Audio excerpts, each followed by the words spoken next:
All right. Well, this is episode 35. We have a couple more weeks to go. We're going to talk this week and next week about Paul's final letters to Timothy.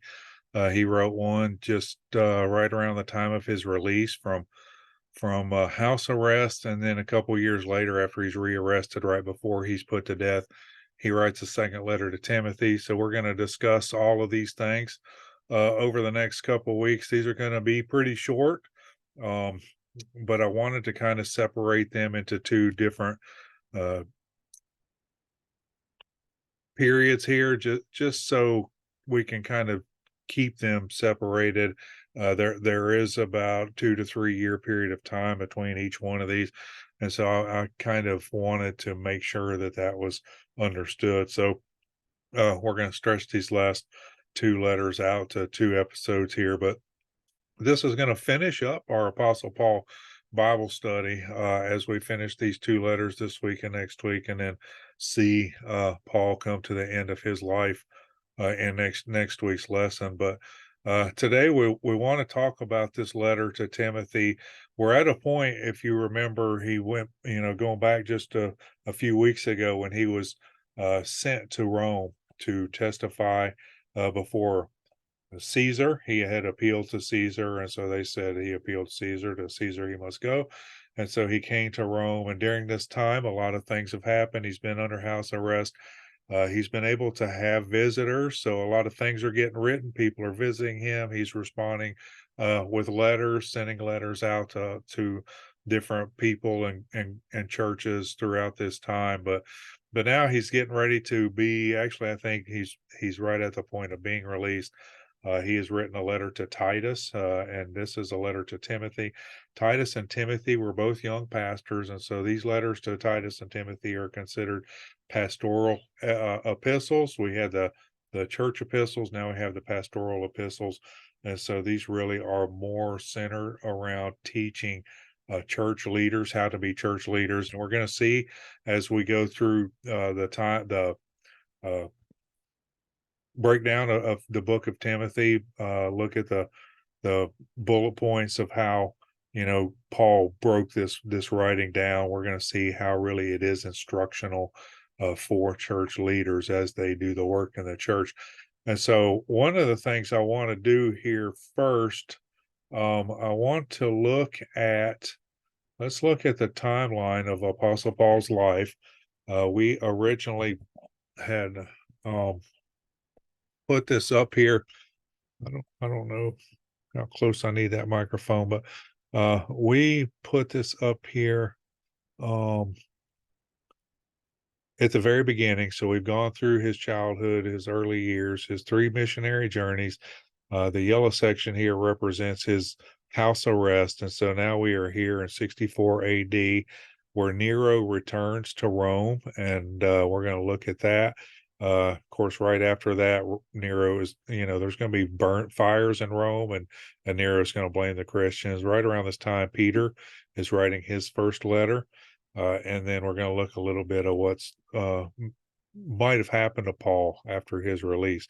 Um, if we look at the list of the chronological books of the Bible, I mean, we've studied everything from James all the way down through the house arrest. We've looked at his letter to the Galatians after his first missionary journey. He wrote Thessalonians and to the Corinthians and the Romans during his third missionary journey. Under house arrest, Mark and Luke wrote their books. Of course, Paul wrote all these prison epistles. Here to the churches, Hebrews was written, and now he's writing his pastoral epistles. And so we're going to look at First Timothy. Of course, I want you to keep in mind at this time, Peter is also writing his first letter to to the church. And so um, let's look at the letter to Timothy.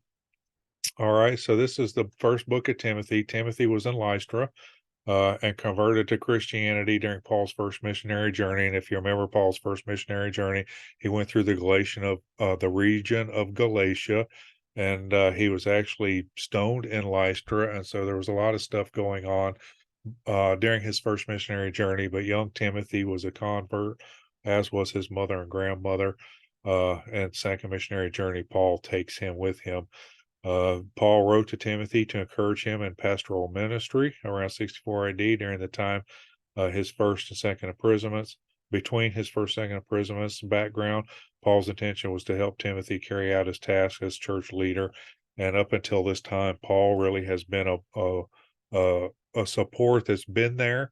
You might be able to look at it a lot as a father son. A son continues seeking um, advice from a father as he grows up. Eventually, you get to a point where that generation passes off, and so the son becomes ready to be on his own, and then he will become that leader to his children.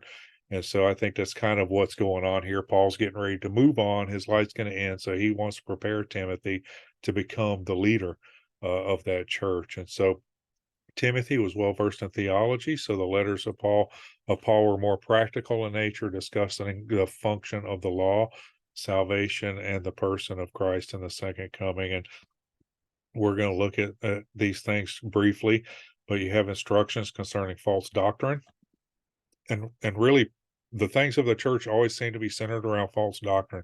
And so Paul's going to start with this discussion, beware of this false doctrine as it sneaks in.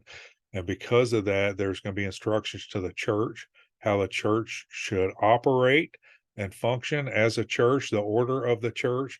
And he's going to go in from there to instructions concerning false teachers. So you're going to see this. Here's false doctrine. You need to be aware of it. So the best way to be aware of it is to organize the church in this fashion, in this manner. This is how the church should function and operate. And so when false teachers come in, you can identify them, and then here's how to deal with them.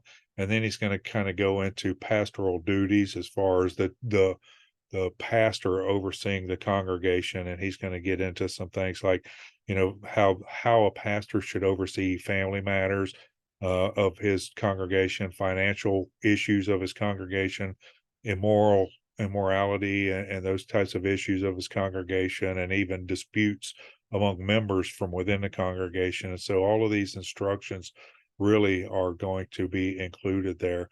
And so we're going to have that. And I want to look a little at this.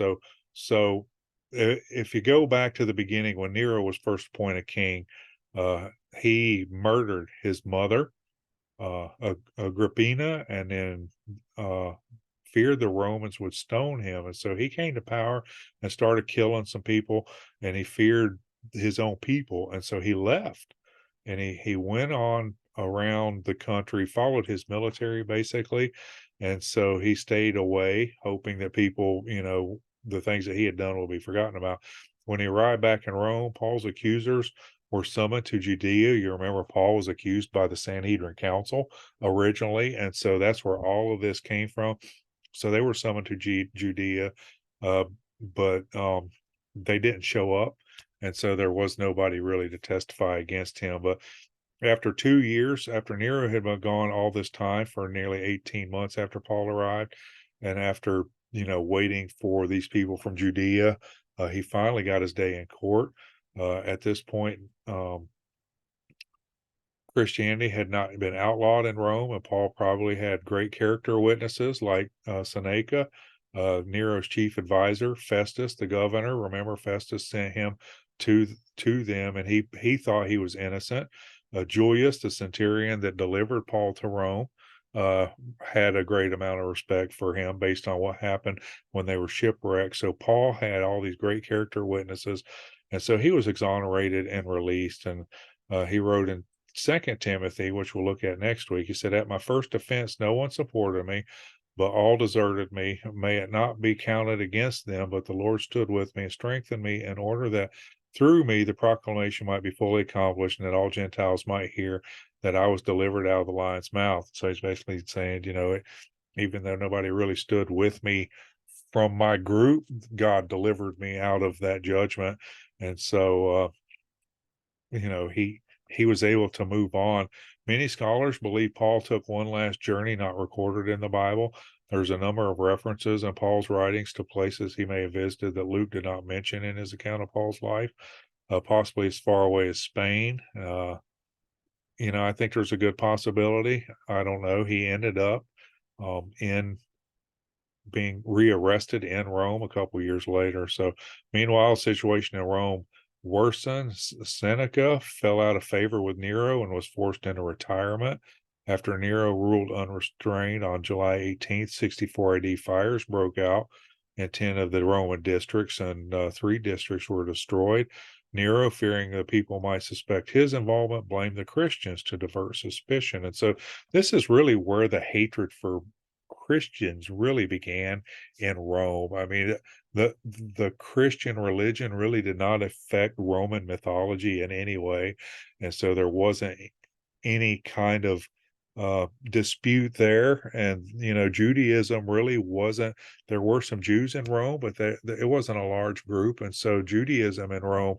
The dispute between the Jews and the Christians wasn't that big of a deal in Rome. And so there wasn't a hatred really for the Christians until these fires when Nero blamed the Christians and just kind of turned the whole community against them. And so that's kind of what you had. And I was going to look here at the book of Timothy. If you go through the first chapter, it does talk a lot about false teachings, because false teachings really are what God has been trying to help the church understand all along. The false teachings could lead them away from living properly, living rightly, being able to see what was going to come down the road. And practically every church that had been started by now had been dealing with false teachers. And so he was just trying to help Timothy understand, these false teachers can destroy a church, a community can destroy, the fellowship, and so you got to be on the lookout. And he says basically the best way to identify false teaching is make sure that the church is organized and ordered and structured in a particular way. And we've talked about this in past Bible studies, why I think that certain people are qualified to be leaders and certain people are not qualified to be leaders. I mean, God established that so that we would be able to define false teachings, false doctrines, when the devil's trying to interfere in our church. And so he's telling us that the church needs to operate and function like this in order to protect themselves from false teachers. In chapter 3, we also have the instructions how to select bishops and deacons, and these really are the only 2 New Testament positions in the church. There aren't any other positions defined. Now, the Bible talks a lot about elders, but in this case, church elders really are just the older people of the church that are more mature, more settled. They're not an elected group of people. In some churches, I think they have elected elders, but that's really not the function here. The function is to have a pastor, a bishop, and have deacons that serve under him, and how that all should work, and to protect the church. And then it goes back into dealing with false teachers and how to deal with them when you identify them. There's some wording in there about how to discipline church members, and so I think a lot of that is when people get caught up in stuff or get led away from the Lord, there's got to be a way to fix the situation and bring them back into fellowship. And so in the chapter 5 and 6 are instructions for the church, really pastoral duties, how the pastor should function in his duties and role to the church, how he deals with families and finances and immorality and disputes among members, and how to maintain order through all of that. And so that's really how the book breaks down. And so I hope that helps you understand that a little bit. So right now, as we leave it, Paul's been released from house arrest. He's wandering through Italy, perhaps, maybe even further into Europe a little bit, but he's going to come back down to Rome where he's going to be rearrested. And so we're going to look at that next week. The next arrest is not so comfortable. He's actually put into chains into the dungeon, and then taken out and beheaded. And so the next arrest is swift and certain, but he will write another letter to Timothy just before his death. And so we'll look at the second letter to Timothy next week also. All right. Well, I hope you enjoyed it, and I look forward to our last session on the life of the Apostle Paul next week. Talk to you later. God bless you.